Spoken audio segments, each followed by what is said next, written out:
Our goal at HairDAO is to be able to turn a fully bald scalp, make it fully hairy. That's our mission. And nothing on the market gets even close to doing that now. How can you reward and incentivize online anonymous people to collaborate? It has to be tokens. For some reason, dumping on retail is like totally valid, and playing this hot potato with shitcoins is like, that's PMF. But as soon as you want to sell a useful product, people are like, whoa, don't you care about the vibes, dude?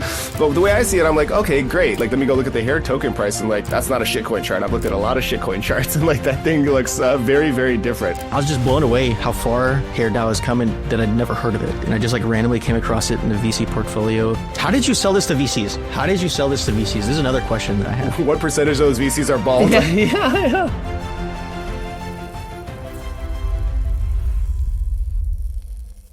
Welcome everybody to the Rubicon podcast. Joined today by Andrew Verbinnen. I hope I pronounced that right. And he's a founder of a HairDAO, and we got an intro through a VC, Compound VC. I asked for the intro because we have like this demo of Proof of Bald from the 23andMe API, and I assumed naively that HairDAO was just like a social club for men. That's like, in it, to be honest, like the branding you have on like your Twitter profile doesn't even suggest this. I think it's just a reputation behind DAOs. And I get in a call with you, and you might actually cure baldness, right? And I think so. I think just to start, why don't you just tell us about your journey? How did you get started working on HairDAO, and like, why was this, like, what is unique about being a DAO that helps you solve this problem of like male baldness? Yeah, totally. So I think, so I started HairDAO with my co-founder, whose name is also Andrew. So it's very convenient for everybody. We went to high school together. He was losing his hair in high school. He had what we call like diffuse unpatterned alopecia, DUPA, where you're sort of thinning throughout the scalp, so including on the sides of the head, which typically doesn't happen in like normal androgenetic alopecia. We would all call him Patches, thought it was hilarious, like, you know, just like one big joke. And then my first year of college, so when I was about 18, 19, I started waking up with like clumps of hair on the pillow. And kind of realized it was really like there was a deep psychological impact. And I think it probably has something to do with, at least as an 18-year-old, for me, it was like the first time I'd kind of come face to face with my own mortality. I was like seeing myself age in the mirror.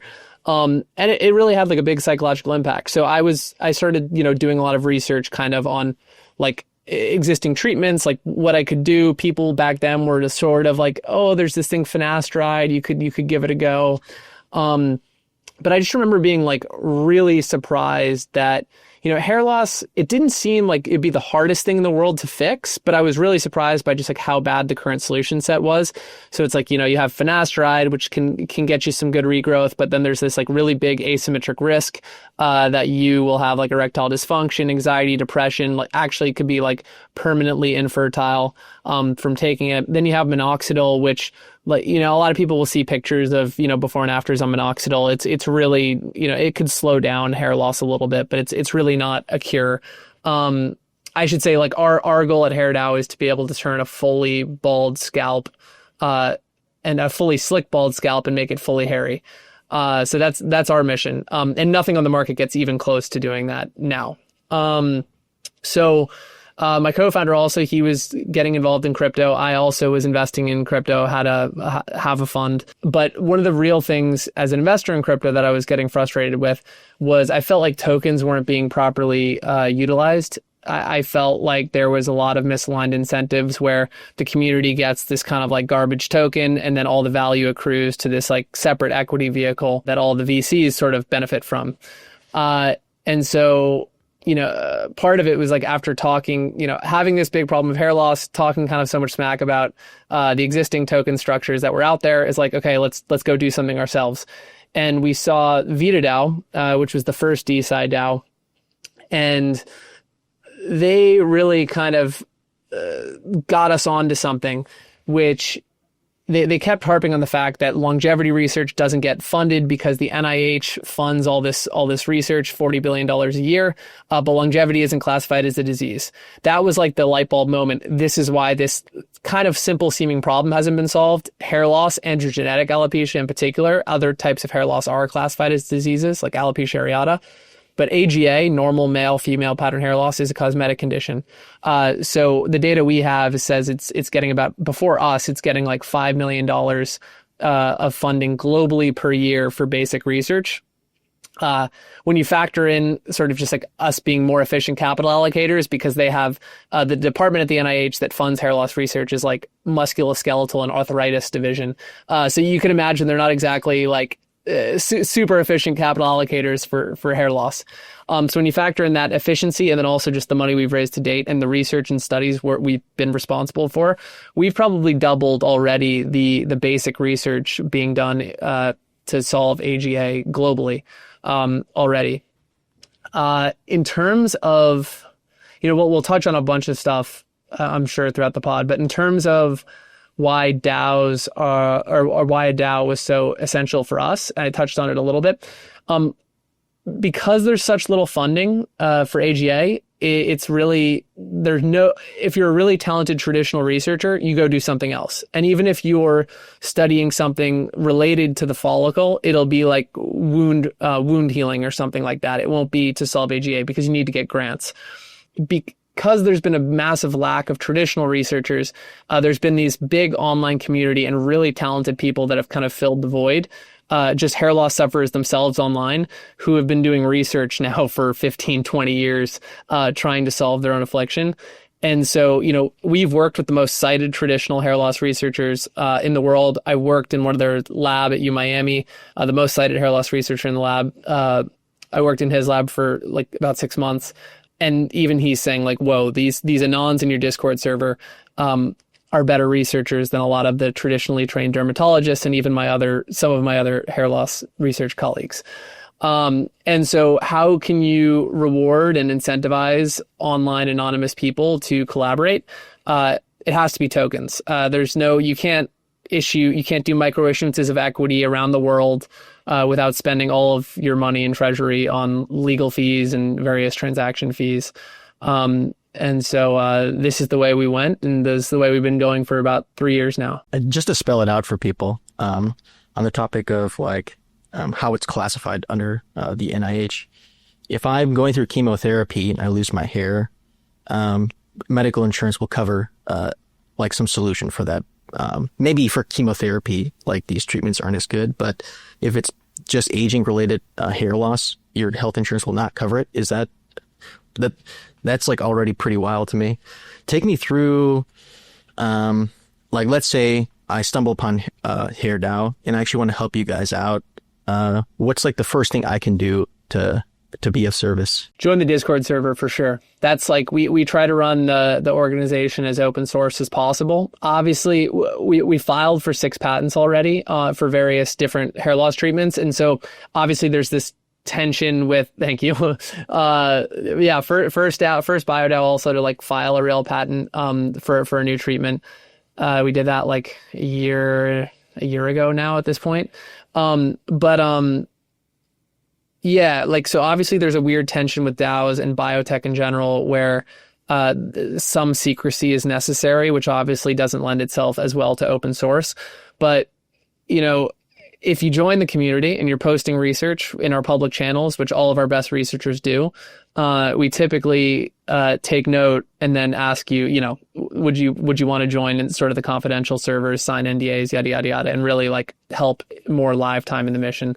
But even if you don't want to do that, there's plenty of stuff to do in the DAO besides the actual hair research. There's a lot of normal functioning like a company that we need support on. And jump in the Discord server and make yourself known. This might be a stupid question, but like what kind of hair follicles are you looking for when you're doing your research?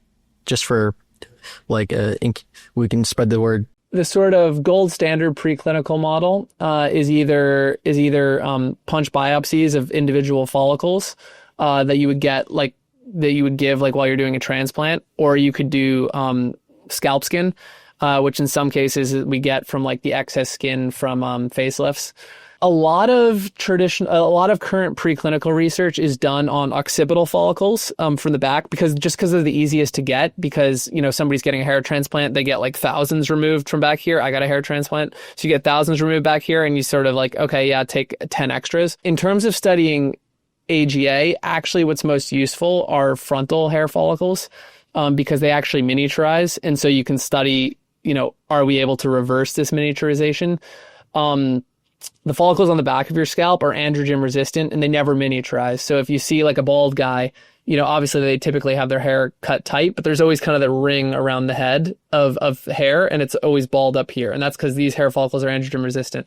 So it can be a little bit misleading, like, you know, oh, we were able to grow hairs that never would have miniaturized in the first place. All right. I've been going out for a while. David, get in here. Yeah, no, I got a bunch of questions, man. So first off, Andrew, like, wildly impressed with everything that you've been up to. When Hersh is like, we're going to talk to HairDAO, I'm like, a fucking DAO? Are you kidding me?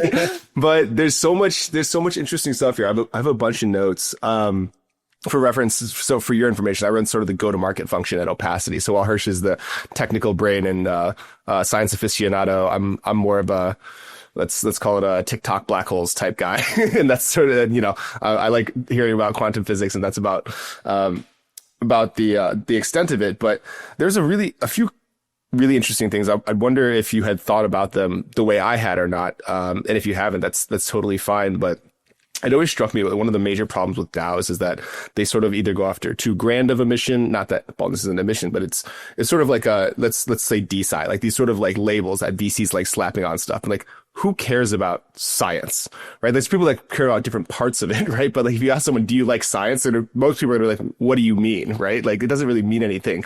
And when I started digging into HairDAO and like the shop and like the social activity and everything, I was like, oh, like these guys are like really tapping into a community of people that like, maybe not by choice, but are like highly, highly aligned to work together. And I get the sense, at least from the outside, that seems to remove some of the pressure of like governance and like distribution of funds that like maybe other people like run into. Like I spent a lot of time in the Polkadot ecosystem. It's like no one can fucking agree on anything because the vision is what? All the chains for the entire world. Like everyone's going to have their opinion. And when you come up with something as specific as HairDAO, like this seems like a much better use of a token and like the structure for me, because it's like at the very least we can all agree we're headed to the same direction. We're trying to turn a clean head to a fuzzy head. And like how we get there, we'll have a discussion, but at least everyone's sort of aligned to the same goal. Do you think about that at all before you spun up the DAO, or is that all sort of like out of left field and kind of happenstance? Think about it a little bit. Some of it's happenstance. I think I have definitely observed a lot of people, and maybe this is like a relic of Web 2, but everybody's trying to build like a very horizontal business, right? That is like kind of like a real network. I mean, we have our own network, but it's like we build this layer and then they come to HairDAO and they're like, oh, you should use us. And I think we've been different in the fact that we've just taken actually a very narrow vertical, and the goal for us is to try to go like fully verticalized pharma. So all the way from R&D to selling our hair loss treatments online, which we're already doing. It's called Anagen, Anagen.xyz. And yeah, so we're doing the D2C thing, and we're also doing like the early stage R&D.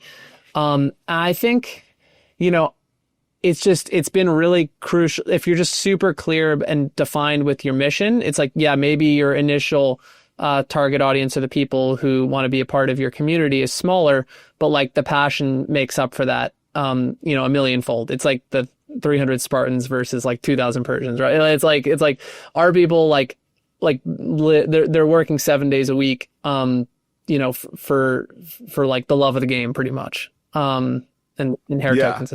No, Hotgates is a great reference, especially for the Rubicon podcast.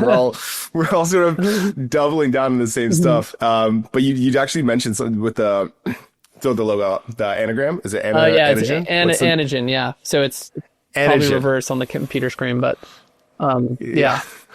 So Anagen was the second thing that I saw. I was like, oh shit, they're actually selling something, which for some reason is like, almost like a naughty word in crypto for some reason, right? For some reason, dumping on retail is like totally valid, and playing this hot potato with shit coins is like, that's PMF. But as soon as you want to sell a useful product, people are like, whoa, don't you care about the vibes, dude?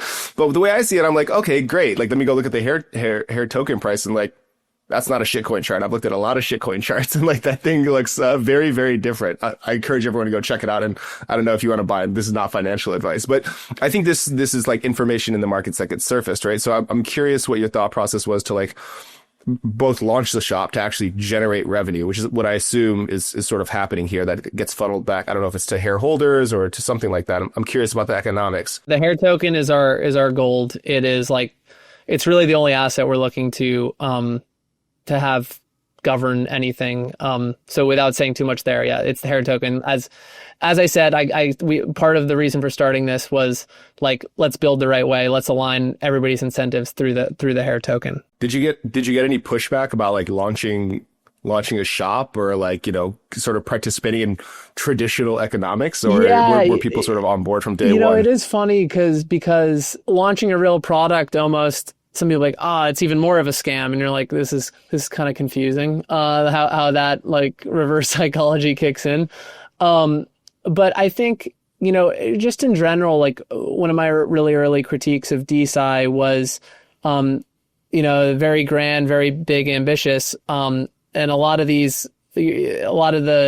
sort of projects that were being pursued, it's like, we won't know for 5 to 10 years. And it's like, okay, so that's a long time to stay alive with like no revenue, no nothing, no sort of like short-term wins. And you know, hair loss lends itself well to you know, the short-term wins, to sort of bridge the gap to the end goal of turning the slick bald scalp fully hairy. Dude, for sure. I have friends they've flown to Turkey and come back with more hair than they left with. So, you know, I'm familiar with some of it. And, you know, it's funny you were talking about the clumps of hair on the pillow and sort of like the mortality.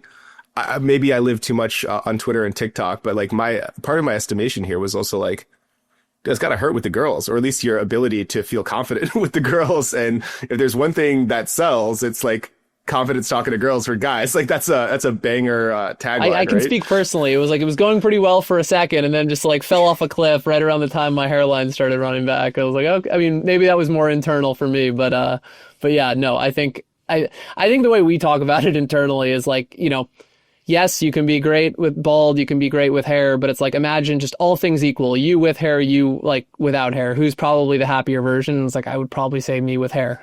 So it's clearly like a meaningful improvement. And then we'd talk to friends and we'd be like, what would you buy more, a full head of hair or Tesla? And they'd be like, obviously a full head of hair. Like, so right. We're like, okay, I think we're on. Right. You start getting up to like houses and companies, and that's when you're starting to trade off for like full heads of hair, I would assume. Yeah, right? exactly. So no, so, and then like the other thing that you mentioned, I didn't know this, is that like the things available, right? Like, I don't know exactly how to phrase this, but like, I don't know, some sort of like, golden handcuffs or like something like that, where it's like, you can get your hair back, but we're going to kill your libido. It's the same thing, for a lot of the plug treatment and the hormones, as far as I'm concerned. There's like, it just really struck me as like a total antithetical like solution, where like any reasonable person would look at this and go, oh, like this is going to help you a lot with the ladies, but you're not going to care about them anymore. Like, okay, now we've sort of completely missed the point. No, absolutely. I mean, I'll say one of the people who works with us in the lab, who joined us from the community after doing research probably in the servers for like the last 15 years. You know, there's a lot of talk, like, is post-finasteride syndrome real? Is it not? He like is the biggest. He's like, it's real. It's terrible. He had it he was able to reverse it after quite some time, but just awful. Like it just sounds terrible. And so yeah, I mean, it's like, it's just not a precision approach at all. You're like nuking a major hormone to regrow your hair. There's definitely more targeted, more precise ways to actually regrow more hair, than just like nuking your DHT levels. Yeah, I mean, if nothing else, I'm not sure what I expected when I first saw you on camera. We have some friends in the bald community, that's, as Hersh pointed out, and I don't know why that's what I expected. I figured that, but then I was like, oh, he's going to be a resounding, like, actually advertisement for his company by being on camera. What we've experienced is that when you're fully bald, you've given up hope. You don't care about, like, you're just like, I actually am happier bald. But when you're thinning, that's when you're most motivated. So that's definitely been what we found. I think you're talking about the same guys who can't raise capital from VCs, so they launch a token like, we never wanted VC money in the first place. Yeah, exactly. I don't think that's you guys, but I won't name names. I've talked to some people in the industry. Totally. Cool. I do want to throw back to Hersh a little bit, but before I end my line of questioning, my interrogation of you, Andrew, like, because I'm like the growth guy, like, what's exciting? Like, what's new at HairDAO right now? Like, what are you gassed about that, like, is coming down the pipeline that people would be, like, really excited to see if it's their first time hearing about you? Yeah, totally. So, I mean, I would say, like, we've fully built the infrastructure now from end to end, where we have our own lab here, we have our telehealth.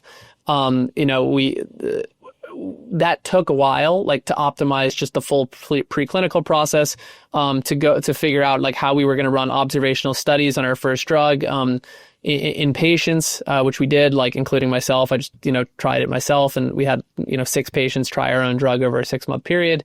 And now we have the telehealth, and it's all built out. The telehealth it's complicated because, right, you're selling, like, physician prescribed drugs. It's not like you're spinning up, like, an e-commerce store to sell, I don't know, like, trinkets. So that took a lot of time. But now we're in a really cool phase, which is where we're actually getting to scale, get the real benefits of scale and economies of scale. And so one of the things that we're super just jacked up about, we took this lab space in November. When I was in the lab, at university labs, and when we were funding research with other universities, they were quoting these studies for us at $250,000. It was taking a year. I was immediately like, I know the inputs of this study. That is, like, Elon has, like, the idiot index, like the difference between, like, the end price of a product and the inputs to make that product. And I was like, this has to be, like, the highest idiot index stuff, like, I've ever seen. And so we were able to kind of, like, in-house this preclinical human hair follicle organ culture model. And now we, like, can fully do it in-house. We've optimized all of our markers, everything like that. And we can run these things for $6,000, and it takes us a month, where it was costing $250,000 and taking a year. And so that's just been, like, incredible. We've just gotten to the point where that whole process has been optimized, and now we can really start scaling that, and running just a ton of studies really quickly. And why that's just really important is because our community has a million different ideas that they want to test. And so whereas the feedback loop used to be a year, and we're, like, cutting into our runway by, like, 6 months every time we fund a study, we can kind of just, like, pull the trigger on anything, like, remotely interesting that somebody suggests. And so we can keep building. We can build this, like, really interesting, big, unique data set using human tissue, which I think will be a really valuable data set, particularly in contrast to mice and single cell. Yeah, and then on top of that, like, we're selling our topical T3. That's the first patented treatment in Anagen. We're now sort of scaling out sales. We feel confident enough in the product. We had to tinker around with it for a while to make sure that we sort of liked our flow. But now we're really scaling up sales there. And we're also bringing a couple new products to market in the coming, next couple months. So the next product we bring to market will be a topical dutasteride that we developed at the University of Brasilia. Pretty much, dutasteride is, like, the stronger form of finasteride. A lot of companies make it topically, but they make it topically at such high concentrations that it still causes the same side effects as if you just taken the pill. So you have, like, greasy hair and side effects. So we were able to develop a vehicle that was able to, by about a factor of 3x, increase the targeting factor, meaning we get more to the hair follicle, more dutasteride to the hair follicle, less dutasteride to the viable skin, where it gets absorbed, goes systemic, and probably causes side effects.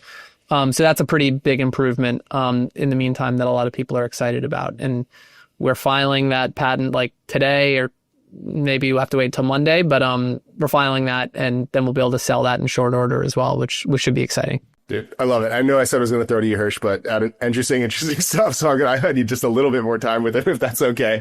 Go for it. I love it. Yeah, no, dude, like I'm a big OODA loop guy. Like I feel like Web 2 tech has figured out a bunch of stuff that works really well for like launching useful things, and they've just so over optimized to it that like it becomes sort of second nature in some of those circles, and it's completely fallen off in Web 3. But I think it's also fallen off in sort of academia, and Hersh is a college dropout. He's constantly trying to get everyone else to drop out with him. He considers himself his number one success story. But this reminds me also, I have a blogger that I read, a guy named Adam Mastrioni. I don't know if this name's come across you before, but he's a sort of ex-academic and is always encouraging people to do science at home. And I just love this so much because, like, yes, it's do science at home, but it's also like do it at home together. I don't know, something like that, if it makes sense. But I'm super curious if this approach, like you're doing stuff with the University of Miami, you're doing stuff with the University of Brasilia. Like, what's been the response in academia when you approach them? Or are they interested in hearing about you and approaching you? Like, what's it? This is like, I see it as sort of like the ultimate institution that refuses to grow and change versus like you guys who are like on the bleeding edge of like new capital and like governance formation. What's it like crossing those two over? Yeah, so I mean, fully do science at home, and the only issue, right, is like I'm talking to you, I have this computer propped up on like a $25,000 cryostat, like so, like where we section the follicles, right? So it's like it's hard to do science at home, but what's cool about a DAO, right, is you can do the sort of theoretical science at home, and then if you're in HairDAO, you can like come up with a thesis. And you can say, hey, HairDAO, like this isn't my idea as a new hair loss treatment. Like, can you get me the results on that? And now that we've brought the cost and timing down on the study, like, yeah, we can do that and we can patent that and we can try to sell it if it works. In terms of how it's been working with traditional academia, I think we got really lucky compared to some of the other DAOs that might be in indications that traditional academia and just traditional biotech have already taken like a big interest in. Particularly the ones that like Bezos is funding like $1 billion a year in. It's like there's a lot of adverse selection there, just because if you can get, and that's changing, I think, as like the tokens go up, honestly. But when we started, we were in like a brutal bear market, and pretty much if you told people you were in, I just started telling them like, oh, I'm in hair loss, not crypto, because it's like, people just like looking at you like a sad puppy or something. Because of hair loss and the funding was so low, I think they were just game because they're like, oh, somebody's willing to fund us. So we never really had too much of an issue. We've kind of funded research with all, I would call like the Mount Rushmore of like traditional hair loss researchers. We've kind of done a study with like most of the big ones, not all of them, but like call it 90% of them. And I think that was just a factor, like a feature of just such little funding. And then that's why I think HairDAO is kind of the perfect DAO to break through into the traditional world and into like top tier research in the traditional world. Now we're pretty like well heard of, actually, because like we've done all the work with them. We've filmed podcasts with all of them. And so, but to be honest, like even some of the top researchers that we've worked with have said like, Andrew, it's so funny. Like I never thought about funding or doing research into how to reverse AGA because I knew I would never get a grant for it. And I'm like, I thought you were like one of the top hair loss researchers. Like what? You haven't even been doing this? So it really is like for the people losing their hair, like you really do have to do it yourself because nobody's coming to save you. But why we started this lab in the first place, honestly, was that we were running a couple studies and we came to these researchers and we said, this is the idea, this is the study design, like, can you just do it for us? And they're like, yeah, $250,000. So at a certain point, like all the ideas and study designs were coming from within our community. And it was like, wow, we can save a lot of money by just in-housing the lab part. No, that makes a lot of sense. It was funny. I was talking to like our growth lead today, and we were talking about whether or not we want to advertise on Snapchat. And we have another partner who like does TikTok influencer marketing. He's like, no, Snapchat's incredible right now. And it's all connected to me because I was listening to a podcast with the founder of the Savannah Bananas. And he's like, you just go where people don't go sometimes. And like that was Walmart's thing. That was PT Barnum's thing. That's Savannah. And it seems like there's like parallels here too, right? It's like, it's other people wouldn't go there, and it leaves this massive gap in the market, right? And like identifying those things, I think, just to, again, for my like go to market head and my clippable moments that I want to share later to get advertising for the podcast, like this seems like in some ways actually a very classic story. There's a huge gap. It's because of structural forces that like are just very difficult to move, and you guys saw it and moved in, and that made things maybe easier than they would have been otherwise, or easier than other science DAOs, is sort of the estimation. Yep. Totally. All right, I'll throw it back to you, Hersh. I do have a sign off, but if you had anything else, I don't want to cut you off. I've been monopolizing Andrew's time as I get excited about this on a Friday. No, so I did have a question. The reason I got so amped after we had that chat, like the first call that we had, is because probably my favorite thing to see is what David just described. There's like a huge gap in the market, and then like a leader rises up to basically organize the human capital and get everyone pointed in the same direction. And I was just blown away how far HairDAO has come and that I'd never heard of it. And I just like randomly came across it in the VC portfolio and wanted to propose doing some like a meme use case. But you kind of hinted at this in the question before the last one. So in crypto, there's basically two games to play. Either you do something real, so it heads down, just like build out a good product, like, you know, doing the research, filing the patents and stuff in your case, or make token go up basically. And the funny thing is in your case, you have like such a good story to like, I can like see many founders who would like look at this and be very tempted to just go down the other direction than you went down. And I'd be curious to hear about your thought process there. And if you see anything you don't like, by the way, we're more than happy to cut it as well. I mean, the company was primarily started because we want to be able to turn a slick, bald scalp, make it fully hairy. And just pumping a token is not going to do that. I think as we've done more and more research, I've gotten more and more confident that it actually probably will be us to solve hair loss. And that is just way more exciting to me than like pumping a token. I mean, I hope the token pumps, but like, yeah, it's just a way more exciting goal. How did you sell this to VCs? This is another question that I have. Like, I feel like the VCs, a lot of them I know, yeah, they would want you to pump the story or like pump the token, basically. No, I'd be curious what percentage, and I think, what percentage of those VCs are bald? Yeah.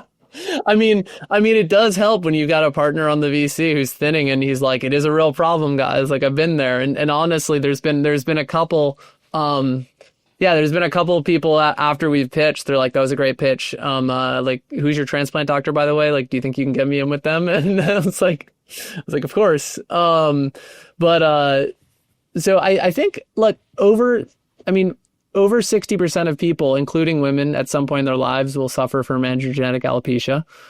So when you think about it like that way, like there's probably a good chance that we're pitching somebody who's dealt with it. And I think it's a thing where, nobody wants to admit. Everybody knows it's kind of a stupid thing to bother them, but I think it really does bother a lot of people, like a lot, and probably more than they're willing to admit. When you really are losing your hair, particularly at like younger ages, but I think at any ages, because like I've had 80-year-old guys come up to me and like they're constantly asking me about like updates or like where we are, and I'm like, you're 80, like you're happily married, like what do you need the hair for? They still want it. So I think it's one of those things that nobody likes to admit it because they know it's a little bit shallow. They know it's like, yada, yada, yada, but it has a deep impact. And so I think when we were talking about it, people realize, oh, this is a big problem. I also think like we just grinded really hard for a long period of time. And like, I think people just observed that and they were like, okay, maybe I don't necessarily believe in like hair loss or whatever, but like these guys work pretty hard. So let's give it a shot. That's, I guess, I should also say there is a bigger vision as well here, outside of hair loss, just like, I guess, so, for the VCs. I do think the hair follicle, organ culture model, is super unique. It's a mini organ. It's about 30 different, or it's like 26 different, cell types and like 30 different or 33 different subpopulations. So it's a super complex mini organ. There's like 2 separate stem cell niches, but it's a fully intact mini organ, and it's super scalable. So what I mean by that is just like I'll give you like 30 of my hair follicles. I'm not going to give you like 30 pieces of my liver or like kidneys or whatever. So as a preclinical model, it works really well. It works much better than the common preclinical models, mouse models, or single cell models, which act very differently when they're removed from their broader organ, even a human single cell. And then mouse models, obviously there are some similarities with our genomes and mouse genomes, but then explain to me why we've regrown hair on mice like 5 million times, but we can't do it on a human. Like the joke with hair loss researchers is like you piss on a mouse and you'll regrow hair. So yeah, like they're so similar and so representative of like the human in vivo environment, except they're like not predictive for hair loss at all. So I think with this hair follicle model, because it's super scalable and it's a fully intact organ, we're going to have an opportunity to build a really, really big and unique human proprietary data set. And I think just based on the gene overlap with other conditions like prostate cancer, for example, we will have really cool, unique insights that we can get from this hair follicle data set as well. And so that's like the start with hair loss, and then it's even bigger than that. Well, yeah, because there has to be other gaps here, right? Like this, I mean, I love that you come after this one. And listen, perception, I live in the world of perception. It's reality. If you feel bad about yourself, that's a real problem. It's sort of like my estimation, right? Like who cares if someone else tells you shouldn't feel bad? That's not fucking helpful. Like we could get to the root cause of this, pun intended. But there have to be other gaps, right? Like, I don't know if you've looked at them at all. If you haven't, that's fine. But it just seems to me that like you identified one, it was a personal journey. And I think that's a great story. But like, I don't know, every time I run into academia, I'm like, oh, another incredible thing that should be funded that's not, or like, or government subsidies, whatever it is. It feels like this surface area has to be a lot larger than just what you're verticalizing for. And this process could theoretically be applicable to other studies, no? 100%. People ask me all the time, like, oh, I'm looking to start a D-side DAO. Like, what do you think would work best? What do you think I should do? And I think it is that supply-demand mismatch. Like if there's a big demand from a patient community to do research, but nobody's doing that research, I think that's the best part for DAOs to hop in. And there's totally like other like serious indications that this would work perfectly for, because right now it's kind of like, a bunch of people in the dark room at the NIH sort of allocating funds, where DeSci does allow for a much more free market means of allocating that capital, which is probably more efficient. And so when you have sort of patients and community, patients who are the ones who are saying we should fund this, we should fund that, I think you probably get more efficient outcomes. And on one of our we filmed this podcast, call it Hairy Matters, and on one of the first episodes with Ralph Paus, who is the most cited hair loss researcher in the world. He's the guy at UMiami that I worked in his lab and stuff. He said, if you suffer from something, it's a disease. And so that's probably a better classification than like what a couple of people decide is and isn't a disease. And yeah, longevity is not a disease either, I guess. So, or like aging is not a disease. So who knows? Well, we won't take that up with Brian Armstrong. Maybe we'll have him on another podcast. But I ran into this. I was doing marketing for a CGM, continuous glucose monitor, and like I was wondering where these like niches were, and I ran into the PCOS community, polycystic ovarian syndrome. Don't quote me on that, but definitely PCOS. And it was a very similar thing. And it strikes me like it's this really strong community. It's extremely vibrant. They're doing the best with what they've got to figure out how to do it. But it's not like, it's just not attracting the attention of cancer or obesity or like whatever is the hot button of the day, right? And listen, cancer, obesity are problems. I'm not saying they're not. I'm excited when I see new novel approaches to help more people. I think that's what a lot of this podcast is about. Yeah, like they're big problems and they're getting a ton of money, right? Like people are trying to solve that, and versus these are problems that like just aren't getting any funding, and they can through DAOs or Yeah, love it. On that topic, I think one thing that's actually pissed me off, and I'm like guilty of this myself. I think DeSci kind of popped off, I want to say like a year ago. I know on Farcaster, just like the Science Channel, a bunch of DeSci people came in, and admittedly, I kind of dismissed it without really doing too much investigation. Now I regret that. And there's people like Tarun, although it's not an attack on him. I'm pretty sure if I put you in a room with Tarun, he would come around. No, attack Tarun. Where he labeled it as science meme coins. But funny enough, in this case, in your specific case, I think you could have both. Do real science and have like the meme effects around building a community. But I did want to give you the opportunity. Like, I think my sense is people are just kind of like the name of DeSci has kind of been besmirched, especially on crypto Twitter, is my sense of it.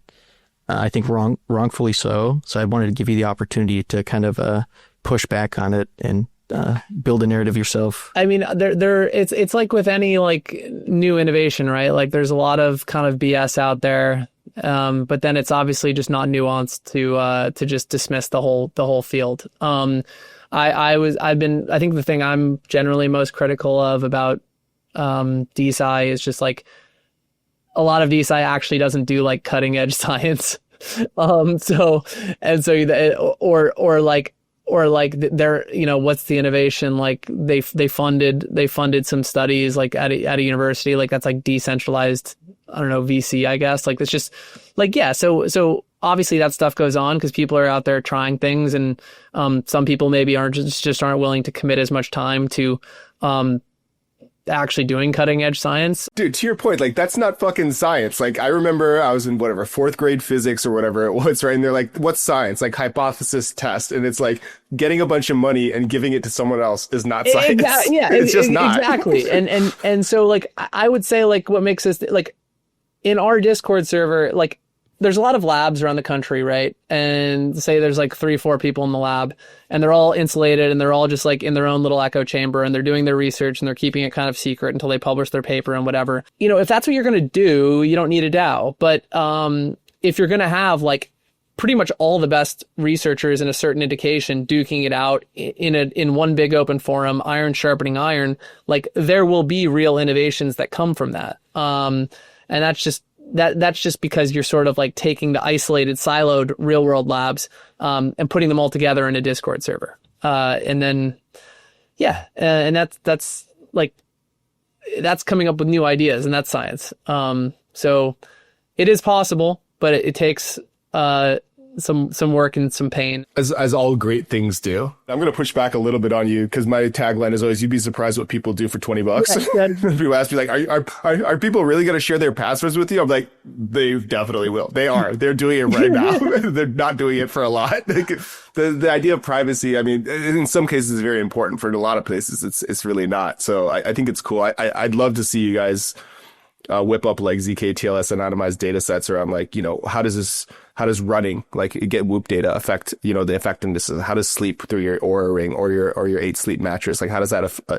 affect the efficacy of some of these treatments, right? Like is sleep really important? And those are things that I know people are not necessarily tracking. And even if they're trying to, it's self-reported, right? So I think there's some really interesting stuff that we could do there, especially as we sort of aggregate stuff. But yeah, I mean, I think there's a lot of data on the table. I'll leave it to guys like you who are much smarter than me to figure out what to use. It's my job to go give people $20 for their Whoop data. Yeah. No, I mean, look, I think it'll grow the market. I think people deserve to be incentivized for their data. And I think that just like in general, like AI might replace a lot of things, but it can't recreate like human tissue data, human genetic data, just yet. So there's a lot of value, defensible value in data like that. And so anything that enables the incentivization of sharing that, I think will be very good in the long term. Yeah. I don't know, Hersh, if you have anything else. I know we're running up on time, but if we end this with it's still worth being a human, even if OpenAI wins, I think that's a pretty good banger to sort of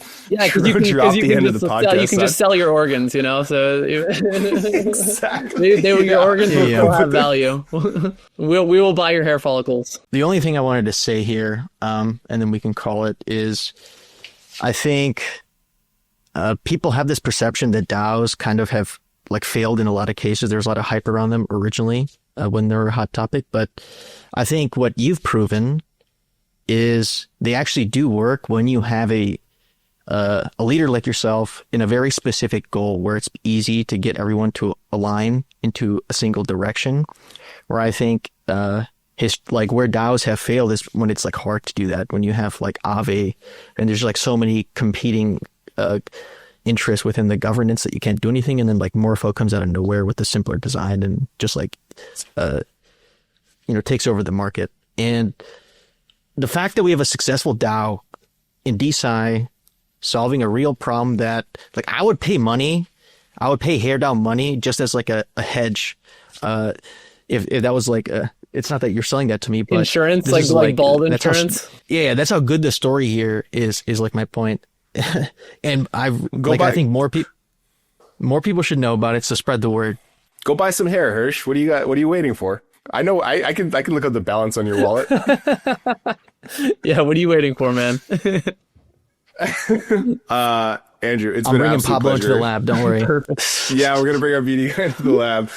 It's been an absolute pleasure, Andrew. I don't believe in repeated luck. You've really built something special here, so I appreciate the time. I hope this helps get the story out and gets more people interested. I hope it teaches people that, you know, if you're really mission aligned and your thing doesn't have to be for everyone, but it should be really, really for someone. And I think you guys are a shining example of that I'm always telling crypto projects and non-crypto projects to really, really focus on. Be something that people really love, as opposed to something that everyone thinks is like kind of interesting. So appreciate the time and really like congratulations on all the success. Thank you guys. Appreciate you having me.